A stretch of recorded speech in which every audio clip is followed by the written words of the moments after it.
2475 में बिल्कुल नहीं होगा गुजारा, क्योंकि 2475 देखा जाए तो अभी का डेट में कुछ नहीं है। किसान मजदूरों को जैसे कि 3,000 रुपया होता है, तो डिजिटल पंचायत के बेली जो उतना मानदेय के हिसाब से भी नहीं मिलता है। तो नमस्कार साथियों, मैं हूं जगन्नाथ और आज प्रज्ञा केंद्र संचालक संघ जिला पश्चिम सिंहभूम जिला इकाई की तरफ से विगत 18 तारीख को चातरा के इटखोरी पंचायत अंतर्गत एक भीली साथी जिनका नाम शैलेंद्र सिंह अपने पंचायत भवन में फांसी लगाकर आत्महत्या कर दिए थे। तो हम लोग समस्त पश्चिम सिंहभूम के प्रज्ञा केंद्र संचालक आज एकजुट हुए चाईबासा के तुहिर पंचायत भवन में और उनको श्रद्धांजलि अर्पित किए। साथ ही कार्य को लेकर जो नाराज़गी है हमारे बीच, जैसे सीएससी की तरफ से पंचायत शिफ्टेड बीएलई को समय पर मानदेय नहीं दिया जाता है। विगत लगभग 5 महीने से ज़्यादा हो गया, 5 महीने से अधिक हो गया, लेकिन अब तक मानदेय नहीं मिला है। उस चीज़ के ऊपर भी डिस्कस हुआ और कार्य को लेकर के जैसे जाति आय अवश्य और रेट में किसी भी प्रकार की बढ़ोतरी नहीं की गई। इसमें संचालक का आर्थिक स्थिति काफ़ी दयनीय हो गया है, काफ़ी ख़राब होता जा रहा है। तो जिला इकाई की तरफ से जितने भी संचालक साथी हैं, आज एक दिवसीय कार्य बहिष्कार किया गया और इसमें कहीं से भी जो सरकार प्रज्ञा केंद्र संचालक के साथ कर रही है, कहीं से भी ये उचित नहीं है। जो मानदेय मिलना चाहिए सरकार की तरफ से तो 7,550 रुपया मिल रहा है, लेकिन आउटसोर्सिंग कंपनी जो MSCSC है उनके माध्यम से मात्र 2,475 रुपया ही प्राप्त हो रहा है। तो ये कितना तक सही है और कितना तक गलत है, इस चीज़ को जानने के लिए हमारे साथी ज्योतिष जी यहाँ उपस्थित हैं। तो इनसे भी इनका अपना राय लेना चाहेंगे। क्या लगता है आपको, क्या सही है? देखिए, ये किसी भी एंगल से सही नहीं है, क्योंकि अगर उनको 2475 में एक आम व्यक्ति, हम आम व्यक्ति की बात कर रहे हैं, जबकि एक भीली चाहे प्रज्ञा केंद्र संचालक जो है वो कुशल से भी बढ़ के होता है, जो एक टेक्निकल पर्सन होता है। और ऐसे में एक टेक्निकल पर्सन को अगर 2475 में एक माह जो है देकर काम करवाया जाए और वो भी 4-5 महीना तक जो है उसको वो 2,500 यानी 2,475 रुपया भी ना दिया जाए, तो ऐसे स्थिति में जाहिर सी बात है कि वो आत्महत्या करेगा। क्योंकि उनके पीछे जो परिजन है उनको ऐसा लगता होगा कि पंचायत में बैठता है और उनको बहुत मतलब और भी आय का स्रोत होगा, लेकिन वो व्यक्ति कितना परेशानी में होगा शायद ये सिर्फ हम अभी कल्पना ही कर सकते हैं। इसीलिए जो है ये सरकार से ये हम जो है निवेदन करना चाहते हैं कि इस पर कोई उचित पहल करें, जिससे आने वाले दिनों में स्वर्गीय शैलेंद्र सिंह की तरह अन्य लोग आत्महत्या ना करें। और दूसरा बात हम एक ये भी कहेंगे कि ये झारखंड में देखिएगा हर क्षेत्र में भ्रष्टाचार चरम पर है। और अगर हम बात करें अभी जिस तरह से 7,550 रुपया में 2,475 रुपया मिलता है, तो ये आखिर जो 5,075 रुपया जो बचता है वो जाता कहाँ है? तो ये सबसे बड़ी बात है कि ये पैसा आखिर जाता कहाँ है। तो कहीं ना कहीं ये पैसा जो है हो सकता है नेता मंत्री लोग में बंट जा रहा हो, ऑफिसर्स में बंट जा रहा हो, वो भी सीढ़ी दर सीढ़ी राज्य में कुछ बंट जा रहा हो, फिर शायद वो कमीशन उनको समय पे नहीं मिलता होगा मिनिस्ट्री में या ऑफिसर्स को या सेक्रेटरी को, जिसकी वजह से उस पेमेंट को होल्ड कर दिया जाता है। फिर वहाँ से रिलीज करते वो 4-5 महीना बीत जाता है। क्योंकि आप देखिएगा, जिस झारखंड में जिसको बहुत, जो भी सरकारी ऑफिसर्स हैं या तो सरकारी नौकरी कर रहे हैं, जिसको अच्छी खासी तनख्वाह मिलती है, चाहे वो कोई भी डिपार्टमेंट में हो, चाहे वो फ्रंटलाइन वर्कर हो, उनको देखिएगा टाइमली मिल जाता है। इसलिए मिल जाता होगा कि वहाँ पे भ्रष्टाचार बहुत ज़्यादा नहीं हो पाता होगा। तो वो राज्य स्तर पे वो कितना होल्ड करेगा, होल्ड करके भी किसी तरह का फ़ायदा नहीं होता होगा। लेकिन जो निचले स्तर में जो काम करता है, चाहे वो आज के डेट में हम बात करें, एक ICDS से जो जुड़ा हुआ लोग है, सहिया लोग हो गए, चाहे ऐसे ही और भी लोग हैं, तो उनको भी देखिएगा 6-7 महीना 8 महीना तक पेमेंट नहीं मिलता है। तो कहीं ना कहीं वो ऊपर लेवल से ज़्यादा पैसा आता होगा, लेकिन वो कमीशन खोरी की वजह से वो उनको पेमेंट पहुंचने में बहुत लेट लगता होगा। तो इस पर आप लोग क्या सोचते हैं? ऐसे आगे प्रज्ञा केंद्र संचालक का रणनीति क्या होना चाहिए?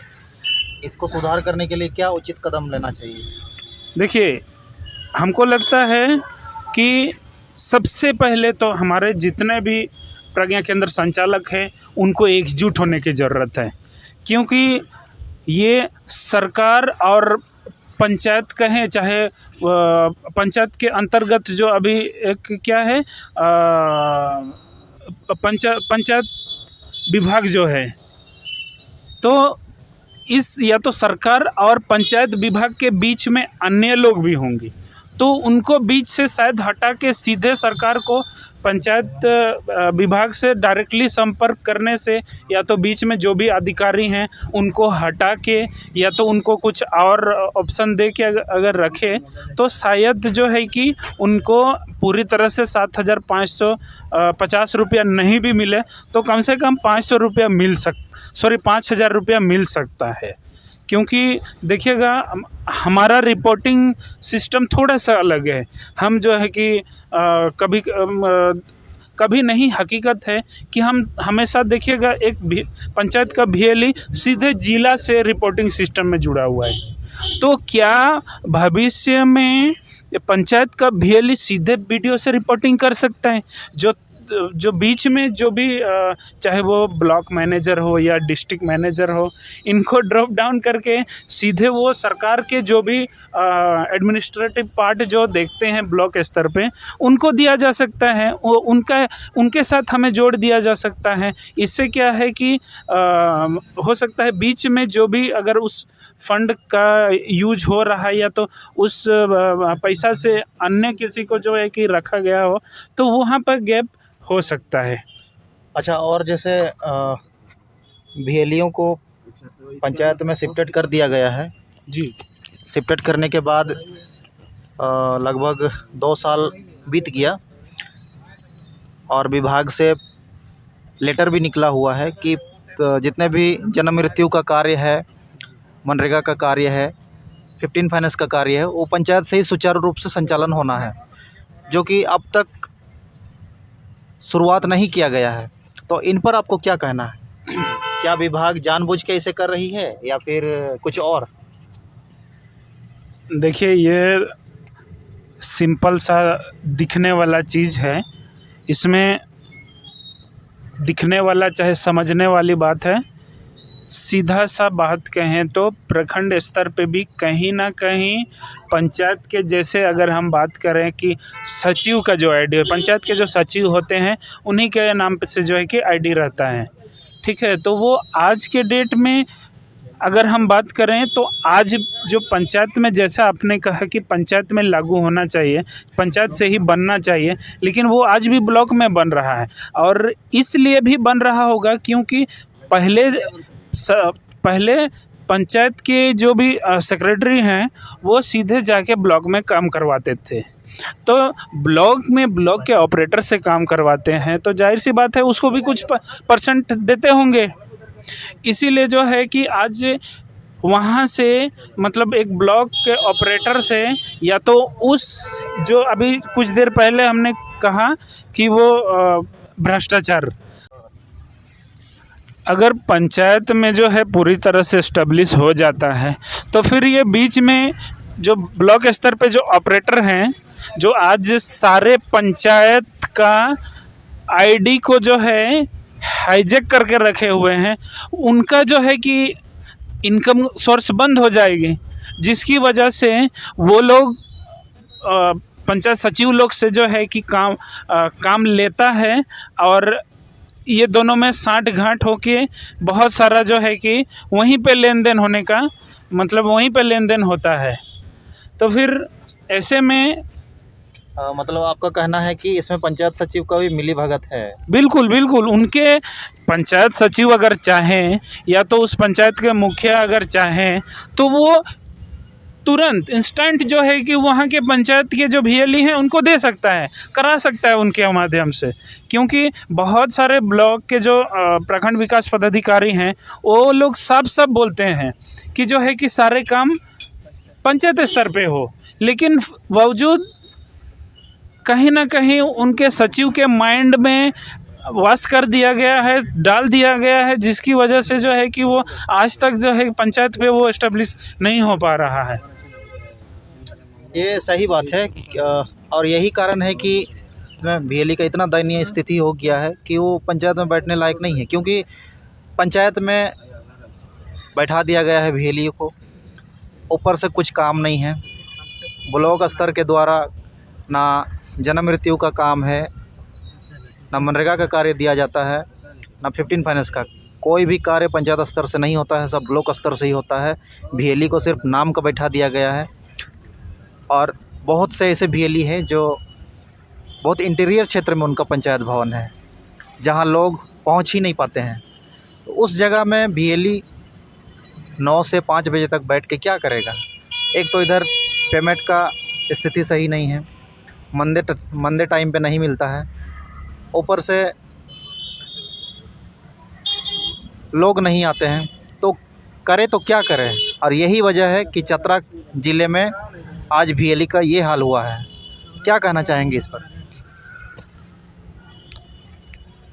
देखिए बहुत दुखद घटना हुआ है, क्योंकि आत्महत्या के बाद उन्होंने सुसाइड नोट भी जो है कि छोड़ के गया था, तो उसमें भी साफ साफ उन्होंने मेंशन किया था कि एक तो प्रेशर, काम का प्रेशर और दिन भर बैठने का। तो फिर जैसा अभी आपने बताया कि बहुत जगहों में जो है एकदम मतलब पंचायत जो है पूरा गांव से हट के कट के है, तो ऐसे में जो है एक VLE दिन भर बैठ के, आप सोचिए एक कहावत है कि खाली दिमाग शैतान का, तो सेम चीज़ हो गया। इसीलिए वो हिम्मत भी किया और अंततः वो मौत को गले लगा लिया।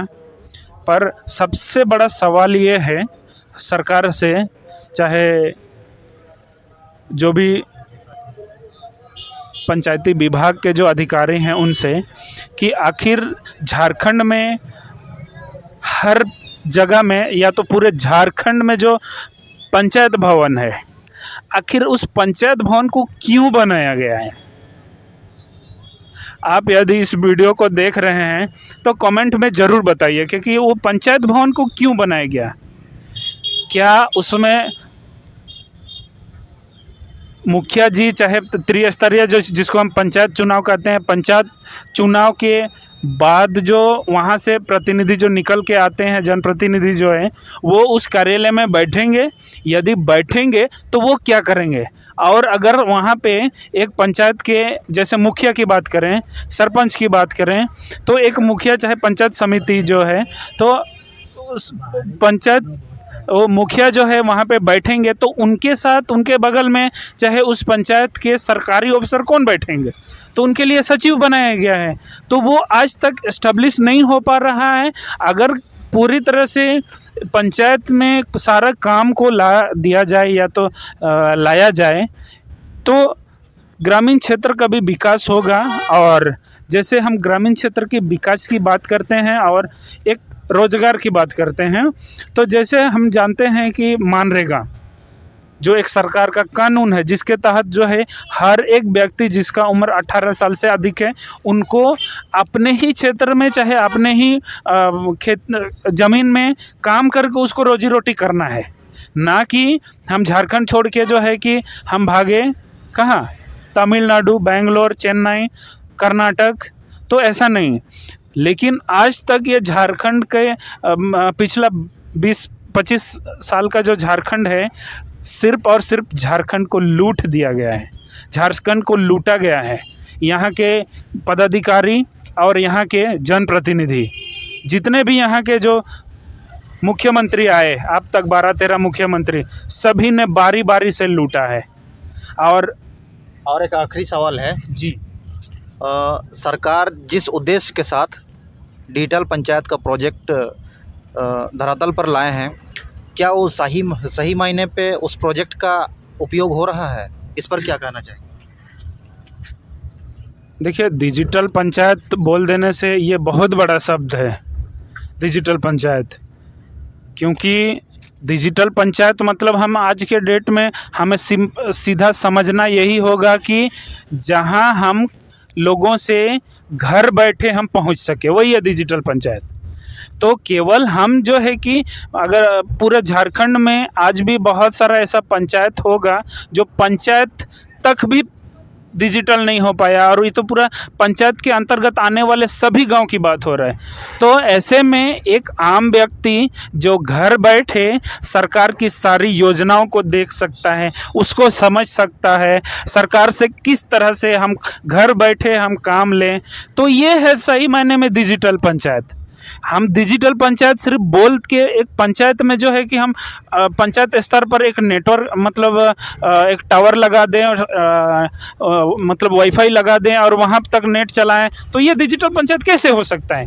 डिजिटल पंचायत तो वही है ना कि हम घर बैठे हम जितने भी मतलब जंगल क्षेत्र में है घर बैठे हम अपने हिसाब से अपना काम खोज पाएँ, सरकार की एक एक जानकारी को हम ले सकें, तो तब होगा वो डिजिटल पंचायत का सपना। नहीं तो ये सिर्फ कहने भर रहेगा और काम शून्य होगा, सिर्फ और सिर्फ पेपर में।